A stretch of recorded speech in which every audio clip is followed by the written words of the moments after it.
Communication and compassion. What's needed in these turbulent times? Howdy, I'm Lori Mcleese, the Global Head of Human Resources at Automattic. I've worked at Automattic for 9.5 years and I've seen the company grow from 50 automaticians to over 1,100. We're located in over 70 countries around the world and have been distributed from day one. The initial Automattic employees, who were all contributors to the Wordpress open source project, were already working together for far-flung places like California, Texas, and Ireland. Instead of asking them to move to one location, we tried working remotely, kept hiring more people, and refined the model. And now we're on our 15th year of working like this. And what we are doing now is not the normal working from home. We're each trying to manage a household that is now at home all the time and deal with the stress of a global pandemic. This is a new reality even for those who have previously worked from home, like us. A better way to describe what we're doing now would be we are doing the best that we can during a global crisis, and we just happen to be at home with our children, pets, and parents. Thank you for joining me today as I share what a normally distributed company is doing and the changes that we've made to help our team members thrive during the time of COVID-19. I'll be sharing some tips with you throughout this presentation, but the main thing I'd like you to walk away with is a commitment to more communication and increased compassion, whether you're a business owner, a manager, or a team member. So some context, I lead the Human League team at Automattic. We have 15 team members and we're located from California on the west coast of the US to Sofia, Bulgaria. Many of the tips that I'll share are particularly useful for teams in varying time zones, and they can also be beneficial for those teams in the same time zone but who are now working from home. So let's start with communication. The more that you can rely on written communication, the better. It's likely that your team may not all be online at the same time.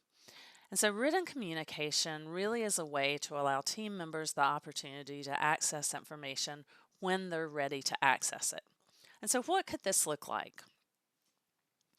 If you haven't already, I'd encourage you to choose an asynchronous, meaning not at the same time, written communication tool that is accessible by all who need to access it, regardless of time. Some examples of this are WordPress, Basecamp, Yammer, Workplace from Facebook. This allows for conversations and discussions to take place over an extended period of time as you're discussing projects, ideas, and timelines. Also choose synchronous tools as well. So these are the tools that you're going to use when you're trying to communicate real time. Some examples of this are Slack, Microsoft Teams, Discord, Skype, etc. These tools allow for quick conversations or questions, something that may not need to be documented long term. And once you set these tools up, explicitly state the rules of engagement for the tools that you're using. When folks sign on to Slack for the day, have you agreed to say hi or otherwise acknowledge that you're there and signed on? Or have you agreed to start working and speak up when you'd like to answer something or ask something? When sending a direct message, do you assume it's urgent unless otherwise stated, or vice versa? Especially when making a request by Slack to someone who is in a different time zone or who is offline at the time, we make a point of starting the message with either urgent or non-urgent and when we'd like a reply by. Among my team, we've committed to answering Slack messages within one business day. What would work for your team? Synchronous tools are great for sharing stand-ups or intentions on a regular basis.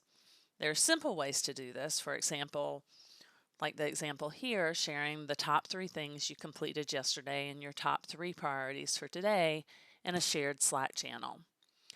There's a Geekbot integration that will ping team members if they haven't responded by a certain time, but it doesn't have to be in Slack. It could be in a shared Google Doc or any other tool that you would like to use. I usually prepare my stand-ups the evening before, so I make a note of what I've accomplished that day and then what my plan is for the next day. And that way, when I get to my computer in the morning, I've already got a plan and I can be proactive, not reactive. So I'd encourage you to get curious during this time of the coronavirus. Just because you always did something one way while working in a co-located office doesn't mean that you have to continue doing it the same way. Many folks now have partners working from home as well, or they're trying to homeschool children, or taking care of elderly relatives, or may have pets that may or may not be happy that they're at home. And they or you may need to work a different schedule than the one you had when you were going into an office every day. Optimizing for asynchronous communication can help your team work more efficiently and establish a greater foundation of trust. And as effective as written communication can be, don't give up on face-to-face communication. It's really important to connect with people and hear their voices and see their reactions. When we weren't in a global pandemic, annual all-company meetups and once or twice yearly team meetups were the glue that held us together at Automattic.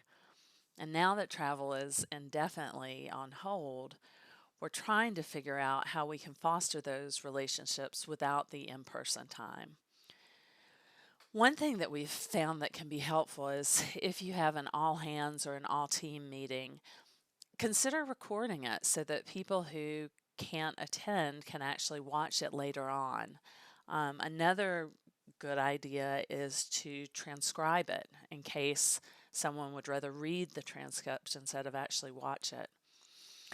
Post the agenda beforehand so that folks know what will be discussed and they can leave comments or their input if they can't actually meet the meeting. One thing that we've done on my team is that we post the agenda for our weekly team hangout the week before, and we post an optional icebreaker question. And so people have a whole week to answer it. And it's optional. You don't have to, but we've had a really, really high participation rate because it creates some great conversation. And some of the questions that we've done that have really created some good dialogue are posting recipes or talking about what you're reading or writing or watching right now, or your favorite game to either watch or play. Talk about traditions or holidays that are coming up. Talk about movies, and then a particularly entertaining question that we had were, if you were to perform in the circus, what would you do? So many people have lost their social outlets with shelter in place or stay at home, and so see what you can offer. Our events team did something that was just fantastic. They set up an events calendar on G Suite, and anyone can organize an event. We just ask that the events be, an hour or less. And then the organizer makes a post about it to an internal blog. People comment if they'd like to be invited, and then the event is just added to people's calendars. And so far, we've had open mic with some very, very talented performers. The Tot Mess, which is where toddlers take over Zoom. How to make a face mask, chair yoga, book discussions, meditation sessions, and cooking sessions. In addition to this kind of real-time interaction with folks, we also have internal websites and Slack channels that are dedicated to various interests. We have one for people who are neurodiverse or people who would like to learn more about neurodiversity, one for home ownership or repairs, working mothers, music, games, Pets, coffee, cigars, LGBTQ+, automaticians over 40, pretty much anything that someone is interested in. You can start a channel or a internal blog to start talking about it or share resources. And it's important to remember that the personal connection of working together is really important, and even more so now. These aren't normal circumstances, and I'd encourage you not to expect that every goal that you've set will be met.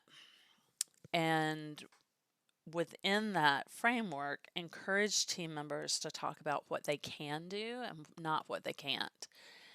And then as a either leader or a coworker, what can you do to support them? One of the most important things is to communicate, communicate, communicate. Share messages to the whole company, to your team, check in with coworkers, understand what's going on in their world. If you're a team lead and you're not already allowing part of your team hangouts or your one-on-ones with team members for personal check-ins, now is a great time to start that. Find out how other team members are doing. What's their stress level like? What books have they read? What shows have they watched? This is the time to double down on building personal relationships. Hold the space for the team members to speak and really just listen. It's not necessarily a time to give advice. Sometimes just the act of listening can be all that someone really needs. You or your company have hired people because you believe that they're great for the job. This is the time to trust them to do that great job. Don't watch the green bubble next to their Slack name to see if they're online. Be clear about priorities and what needs to be done, and then give folks the leeway to do it. Might sound counterintuitive, but you'll support people to be more productive if you're less controlling. Give people the same or actually more trust as if you were sitting next to them in the office. Don't ask them to report on everything they did that day with a timesheet. Don't ask them to turn their camera on so that you can always see them working. Communicate priorities and expectations, follow up in writing, and then support them to do their jobs. And if you just ask that question, like, what support do you need from me? People will usually open up and tell you. So, in addition to communication, this is also the time to practice more compassion. We're living in a time that's really stressful, and people react to stress in different ways. Some people actually become much more productive and just want to do, and others shut down. Some people will openly share how they're feeling, others will clam up. It's important to ask people how they are doing, not just on their work projects, but also just personally. Also figure out, what do they need to work from home successfully?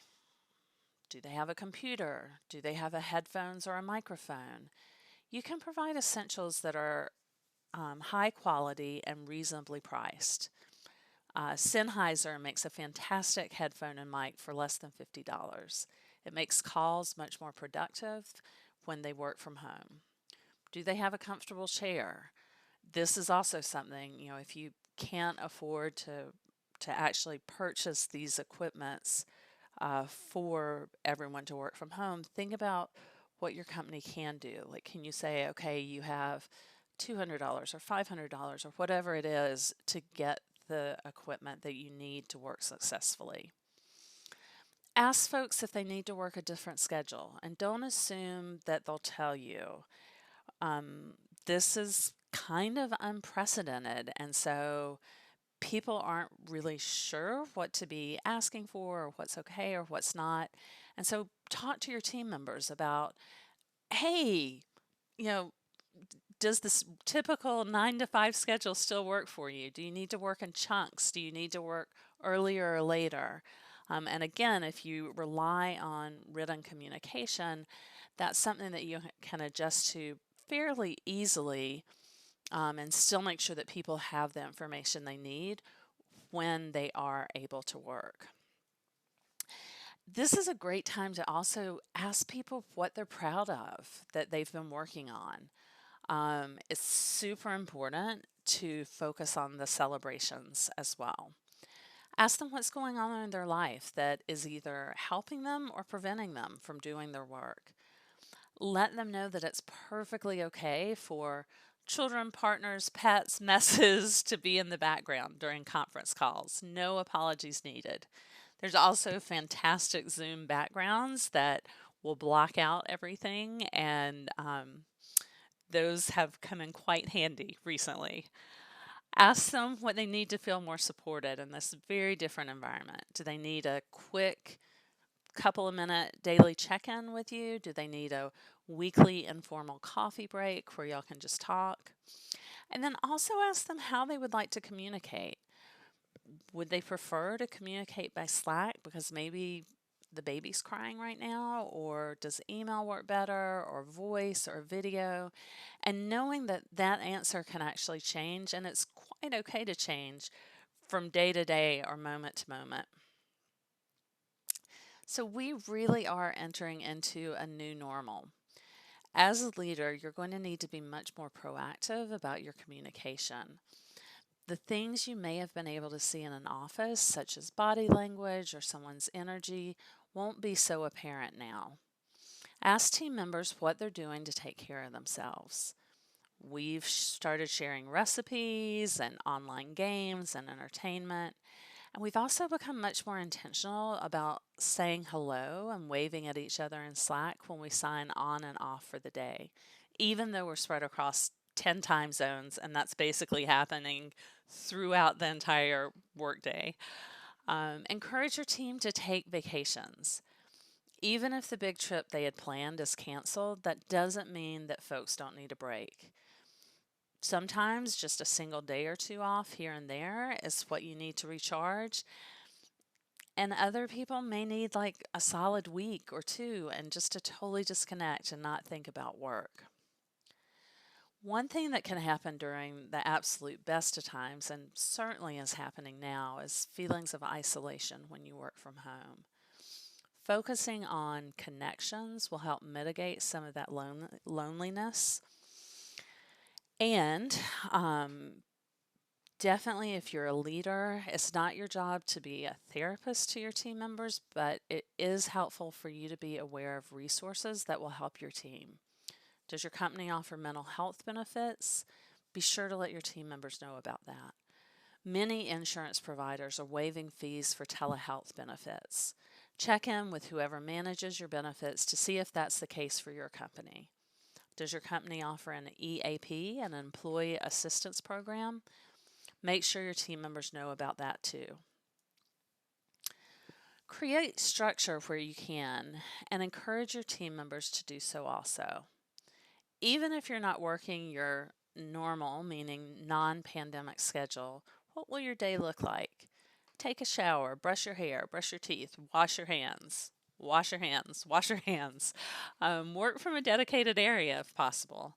Having a structure and routine helps you be more resilient. It helps you to focus your brain power on those more important decisions. As a leader, have compassion when your team members are figuring out what that structure and routine looks like for them.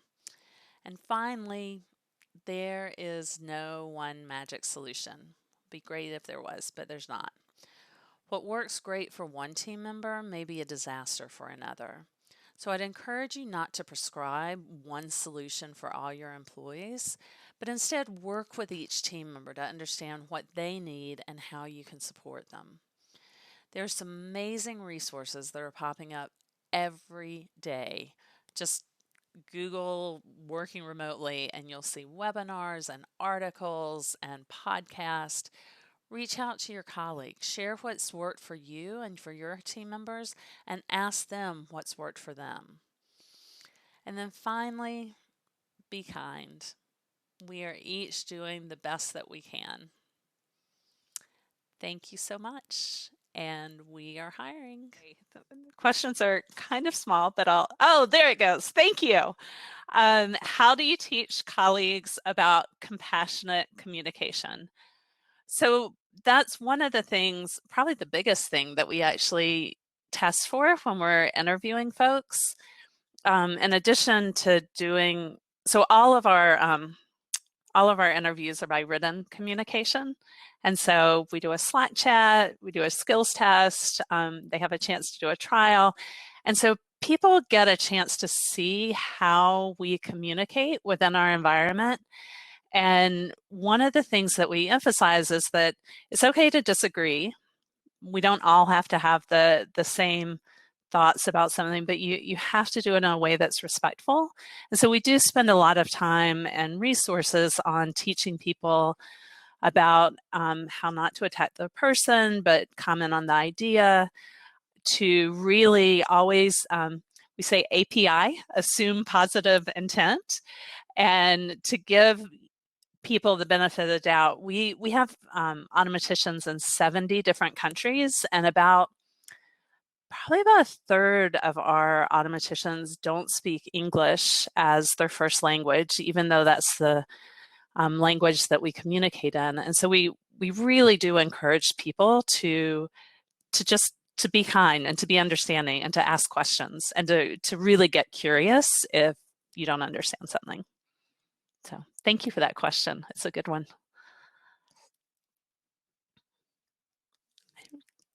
I know that Automattic has a unique hiring process.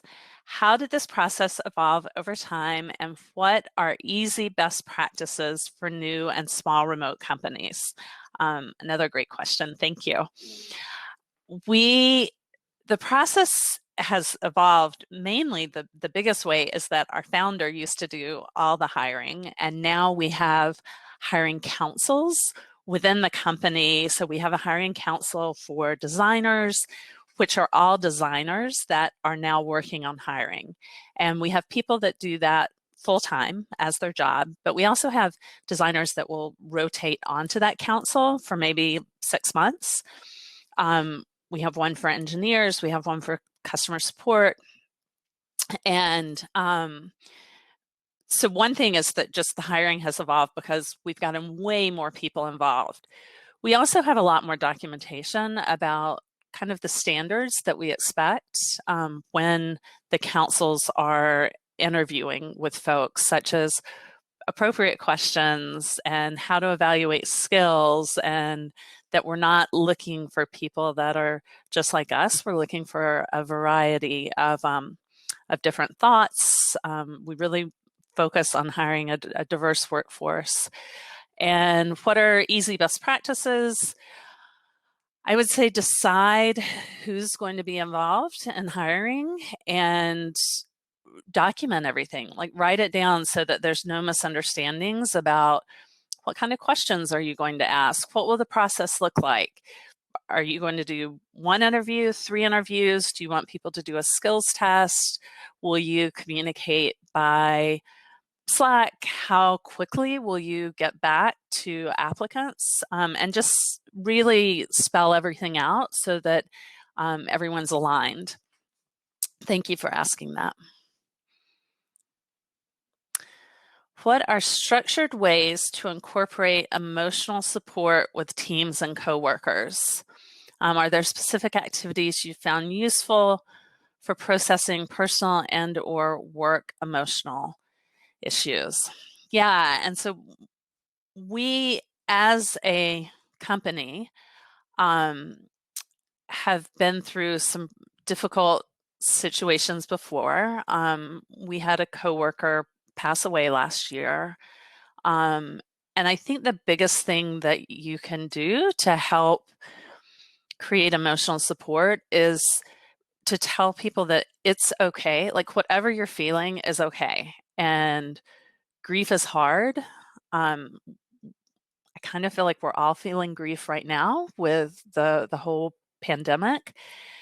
And it's okay to be disappointed about things that have been canceled. And it's okay to honestly just need some time because you're not bringing your full self to work, or you're not having the best day. And so we've really tried to emphasize that particularly now, things aren't normal, and that's okay. And asking people, what do they need?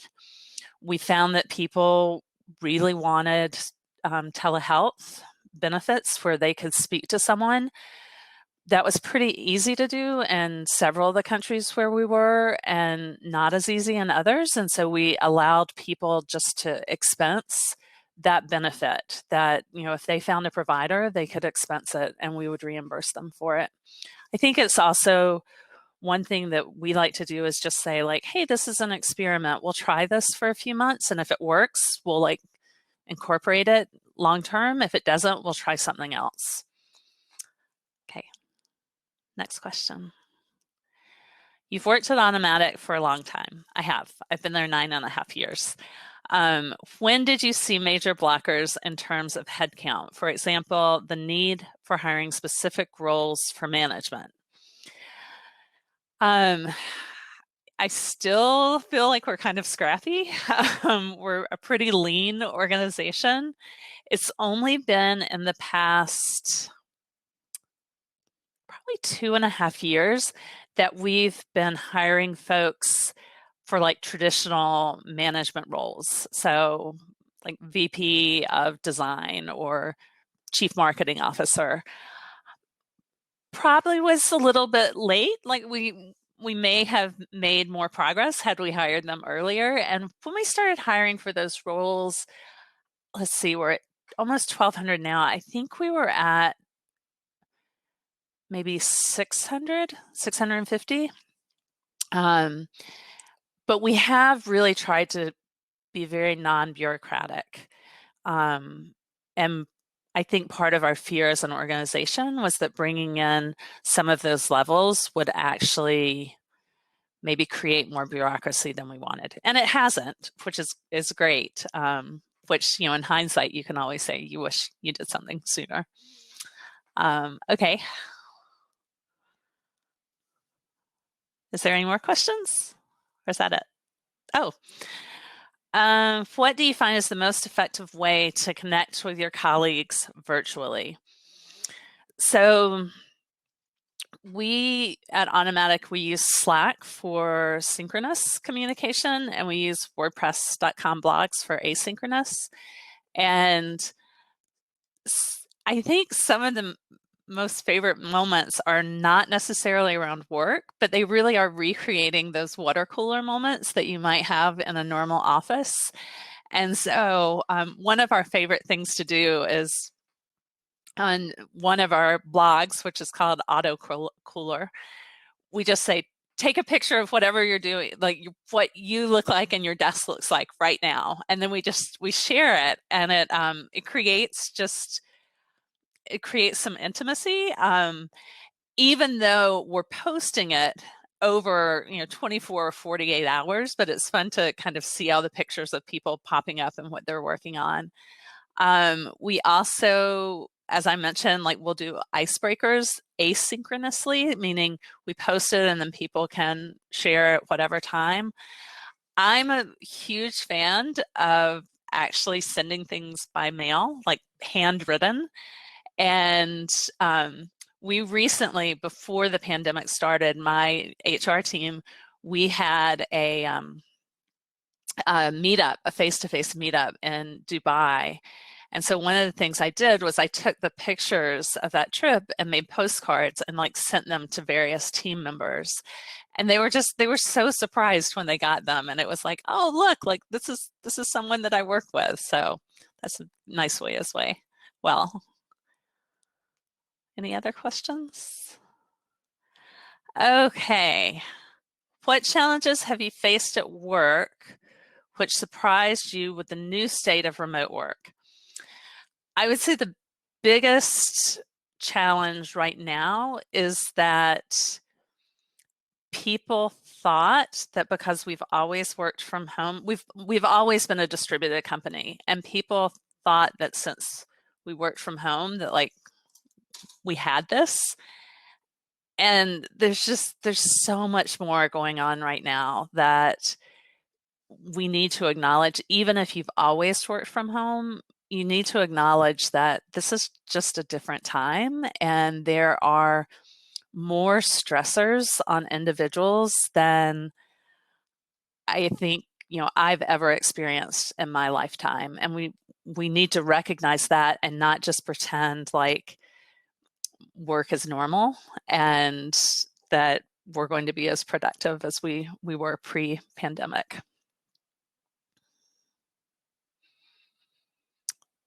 Oh, yeah, you're welcome. I'm happy to share. Are there any changes in how Automattic is hiring or evaluating new employees during this global crisis? So we are very intentional when we're going through the interview process now to actually say, like, we realize that this is an unprecedented time and that there are so many stressors. And so it's okay if you need more time, or it's okay. And we honestly just ask both candidates and employees, we're like, just talk to us, like, just let us know, just communicate. And so, we've had several applicants say, you know what, something's come up, I can't work on this for 2 weeks. And we're like, that's fine, we'll pick it back up in a couple of weeks. And so that's, we're encouraging much more communication than we have in the past. And then I think one more question. How do we manage poor text communicators dragging down our real-time chat collaboration? Well, I think it's maybe you could ask, like, what's the cause? Is it, I mean, like for us, like I said, a third of our employees don't speak English as a mother tongue or a native language. And so we actually pay for English language lessons if someone thinks that that will help them either communicate verbally or in writing. Sharing feedback. I mean, one of the things that we really encourage at Automattic is that feedback doesn't just come from your manager, it can come from anyone. And so sharing it with the intention of, hey, like, I want to support you to be the most successful that you can. And then sharing the feedback to help them be a better text communicator would be great. All right.